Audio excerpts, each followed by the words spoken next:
हमारा ग्रह पृथ्वी, जीवन से भरपूर एक दुनिया। छोटे से छोटे कीड़े से लेकर विशाल भेल तक जिंदगी हर जगह है। लेकिन यह सब शुरू कैसे हुआ? निर्जीव चीजों से जीवन कैसे आया? ये एक ऐसा सवाल है जिसने सदियों से वैज्ञानिकों और दार्शनिकों को मोहित किया है। हमारा सफर हमें अरबों साल पहले उस समय में ले जाता है जब पृथ्वी एक बहुत ही अलग जगह थी। एक ऐसी दुनिया की कल्पना करो जहां भयानक गर्मी हो, ज्वालामुखी फट रहे हों और ऐसा वातावरण जो आज हम जिस हवा में सांस लेते हैं उससे बिल्कुल अलग हो। यह थी शुरुआती पृथ्वी, एक ऐसी दुनिया जहां जीवन, जैसा कि हम जानते हैं, असंभव लग रहा था। फिर भी किसी अराजक और प्रतिकूल वातावरण में जीवन का चमत्कार हुआ। निर्जीव चीजों से जीवन के पहले बिल्डिंग ब्लॉक्स का उदय हुआ।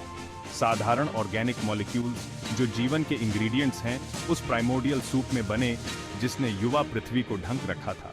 मेरे साथ शुरुआती जीवन की दिलचस्प दुनिया में आइए, थ्योरीज, सबूतों और सिंगल सेल्ड ऑर्गेनिज्म से लेकर आज हम जो जटिल जीवन रूप देखते हैं तक के अविश्वसनीय सफर की खोज करते हैं। हमारी खोज पृथ्वी पर पहले जीवन रूपों के रहस्यों को उजागर करेगी, उन सिंगल सेल्ड पायनियर्स जिन्होंने आज हम जो जीवन की अविश्वसनीय विविधता देखते हैं उसके लिए मार्ग प्रशस्त किया। शुरुआती पृथ्वी की कल्पना करो, एक ऐसा ग्रह जो अभी भी अपने निर्माण से ठंडा हो रहा है। ज्वालामुखी फटते थे, लावा और गैसें वातावरण में उगलते थे, बिजली आकाश में कड़कती थी और सूरज की किरणें ग्रह की सतह पर पड़ती थीं।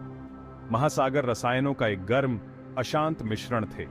वैज्ञानिक इसे प्राइमोर्डियल सूप कहते हैं, जो एमिनो एसिड्स का एक समृद्ध शोरबा है। ये बिल्डिंग ब्लॉक्स शुरुआती पृथ्वी की अनूठी परिस्थितियों से आए। वातावरण मीथेन, अमोनिया और जल वाष्प जैसी गैसों से भरा हुआ था। इन गैसों ने बिजली और सूरज से मिलने वाली ऊर्जा के साथ ऑर्गेनिक मॉलिक्यूल्स के निर्माण के लिए उपयुक्त परिस्थितियां प्रदान की। प्राइमोर्डियल सूप में ऑर्गेनिक मॉलिक्यूल्स का बनना एक महत्वपूर्ण कदम था, लेकिन ये साधारण अणु जीवन की जटिल संरचनाओं में कैसे जमा हुए? यहीं पर ओपरिन हाल्डेन थ्योरी आती है। 1920 के दशक में रूसी वैज्ञानिक अलेक्जेंडर ओपरिन और ब्रिटिश वैज्ञानिक जेबीएस हाल्डेन ने स्वतंत्र रूप से निर्जीव पदार्थों से जीवन की उत्पत्ति की व्याख्या करने के लिए एक सिद्धांत प्रस्तावित किया। उनके सिद्धांत, जिसे ओपरिन हाल्डेन थ्योरी के रूप में जाना जाता है, ने प्रस्तावित किया कि जीवन धीरे धीरे निर्जीव पदार्थों से एबियोजेनेसिस नामक प्रक्रिया के माध्यम से उत्पन्न हुआ। उनके सिद्धांत के अनुसार प्राइमोर्डियल सूप में मौजूद ऑर्गेनिक मॉलिक्यूल्स बिखरे नहीं रहे, बल्कि एक साथ चिपकना शुरू कर दिया, जिससे प्रोटोसेल्स नामक बड़ी, अधिक जटिल संरचनाएं बन गईं। ये प्रोटोसेल्स अभी तक असली कोशिकाएं नहीं थीं, लेकिन उनमें जीवित जीवों की कुछ विशेषताएं थीं। ओपरिन और हाल्डेन ने सुझाव दिया कि ये प्रोटोसेल्स अपने परिवेश से पोषक तत्वों को अवशोषित करने और यहां तक कि एक आदिम तरीके से खुद को दोहराने में सक्षम हो सकते हैं। समय के साथ नेचुरल सिलेक्शन की प्रक्रिया के माध्यम से ये प्रोटोसेल्स विकसित हुए और अधिक जटिल हो गए। अंततः पहली वास्तविक कोशिकाओं को जन्म दिया। ओपरिन हाल्डेन थ्योरी अपने समय के लिए क्रांतिकारी थी। इसने एक प्रशंसनीय व्याख्या प्रदान की कि कैसे जीवन धीरे धीरे कदमों की एक श्रृंखला के माध्यम से निर्जीव पदार्थों से उत्पन्न हो सकता है। जबकि इस सिद्धांत के कई विवरणों पर आज भी बहस हो रही है, ये जीवन की उत्पत्ति के बारे में हमारी समझ की आधारशिला बनी हुई है। पहली कोशिकाओं के उद्भव ने पृथ्वी पर जीवन के इतिहास में एक महत्वपूर्ण क्षण को चिह्नित किया। ये सिंगल सेल्ड पायोनियर्स आज हम जो जटिल जीवन रूप देखते हैं, उनकी तुलना में सरल थे, लेकिन उनके पास प्रजनन करने और अपनी आनुवंशिक जानकारी को पारित करने की उल्लेखनीय क्षमता थी। लेकिन ये पहली कोशिकाएं कैसे उत्पन्न हुईं? वैज्ञानिकों का मानना है कि ओपरिन और हाल्डेन द्वारा प्रस्तावित प्रोटोसेल्स ने एक महत्वपूर्ण भूमिका निभाई। जैसे जैसे ये प्रोटोसेल्स अपने पर्यावरण के साथ बातचीत करते थे, वे धीरे धीरे अधिक जटिल होते गए। कुछ प्रोटोसेल्स ने सूर्य के प्रकाश से ऊर्जा ग्रहण करने की क्षमता विकसित कर ली होगी, एक ऐसी प्रक्रिया जिसे हम फोटोसिंथेसिस के रूप में जानते हैं। दूसरों ने ऑर्गेनिक मॉलिक्यूल्स को तोड़कर ऊर्जा प्राप्त करने की क्षमता विकसित की होगी, एक ऐसी प्रक्रिया जिसे रेस्पिरेशन के रूप में जाना जाता है। समय के साथ ये प्रोटोसेल्स विकसित हुए, जिसमें आरएनए और डीएनए जैसे अणु शामिल हो गए, जो आनुवंशिक जानकारी को संग्रहीत और प्रसारित कर सकते थे। एक झिल्ली का विकास, कोशिका के आंतरिक भाग को उसके परिवेश से अलग करने वाला एक अवरोध, एक और महत्वपूर्ण कदम था। पहली कोशिकाओं का उद्भव एक महत्वपूर्ण घटना थी जो निर्जीव पदार्थ से जीवन में परिवर्तन का प्रतीक थी। ये सरल सिंगल सेल्ड ऑर्गेनिजम्स बैक्टीरिया से लेकर पौधों से लेकर जानवरों तक पृथ्वी पर सभी जीवन के पूर्वज थे। वे पायोनियर्स थे जिन्होंने हमारे ग्रह को एक बंजर दुनिया से उस जीवंत और विविध जीवमंडल में बदल दिया जिसे हम आज जानते हैं। सेक्शन 5 सरल कोशिकाएं प्रोकैरियोट्स को समझना। पृथ्वी पर दिखाई देने वाली पहली कोशिकाएं प्रोकैरियोट्स थीं, साधारण सिंगल सेल्ड ऑर्गेनिजम्स जिनमें एक नाभिक का अभाव था, झिल्ली से बंधा हुआ वह कंपार्टमेंट जिसमें अधिक जटिल कोशिकाओं में डीएनए होता है। अपनी सरलता के बावजूद प्रोकैरियोट्स उल्लेखनीय रूप से सफल रहे, पृथ्वी पर लगभग हर वातावरण का उपनिवेशन किया। प्रोकैरियोट्स अविश्वसनीय रूप से विविध हैं, जो विभिन्न आकार और आकारों में आते हैं। वे मिट्टी में, हवा में, पानी में और यहां तक कि अन्य जीवों के अंदर भी पाए जा सकते हैं। कुछ प्रोकैरियोट्स प्रकाश संश्लेषक होते हैं, जैसे सायानोबैक्टीरिया, जिन्होंने पृथ्वी के वायुमंडल को ऑक्सीजन युक्त बनाने में महत्वपूर्ण भूमिका निभाई।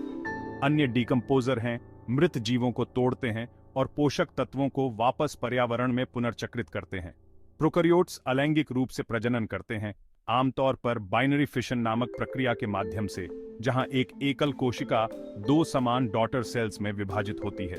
प्रजनन के इस सरल और कुशल तरीके ने प्रोकैरियोट्स को तेजी से गुणा करने और नए वातावरण का उपनिवेश बनाने की अनुमति दी। हालांकि अक्सर अनदेखा कर दिया जाता है, प्रोकैरियोट्स पृथ्वी पर जीवन के लिए आवश्यक हैं।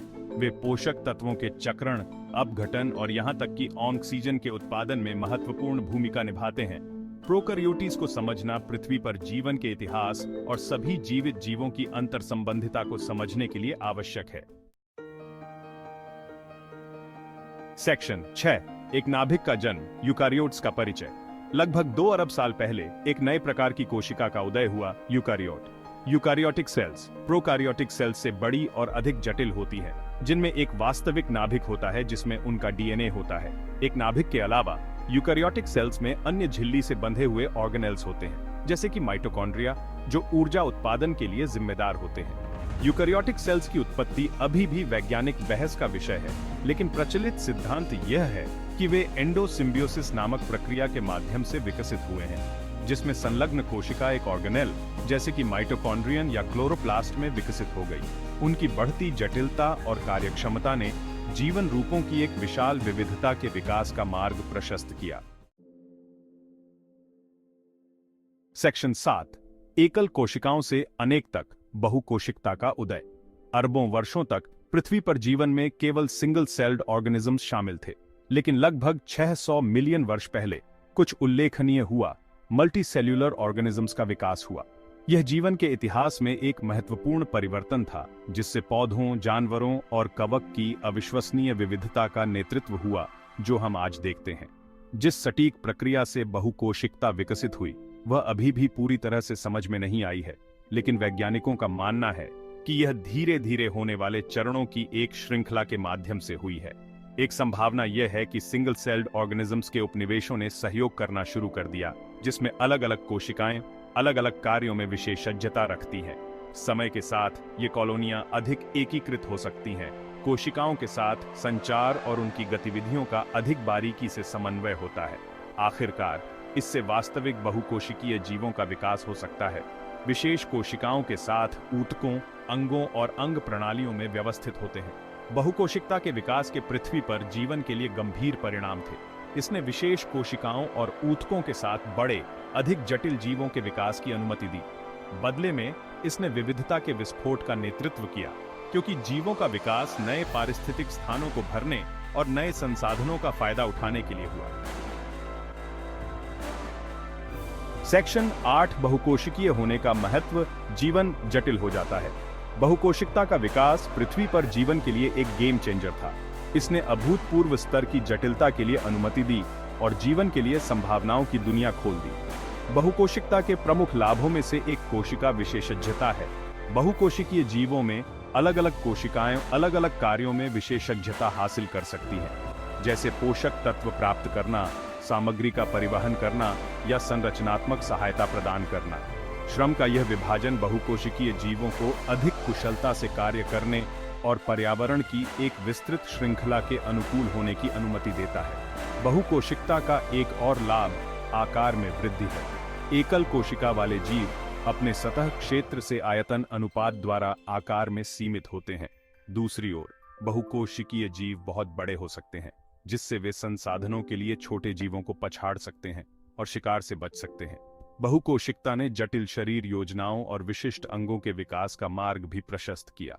विभिन्न कोशिकाओं के साथ समन्वित तरीके से एक साथ काम करने से जीव ऊतकों, अंगों और अंग प्रणालियों का विकास कर सकते हैं, जो पाचन, परिसंचरण और प्रजनन जैसे विशिष्ट कार्य करते हैं।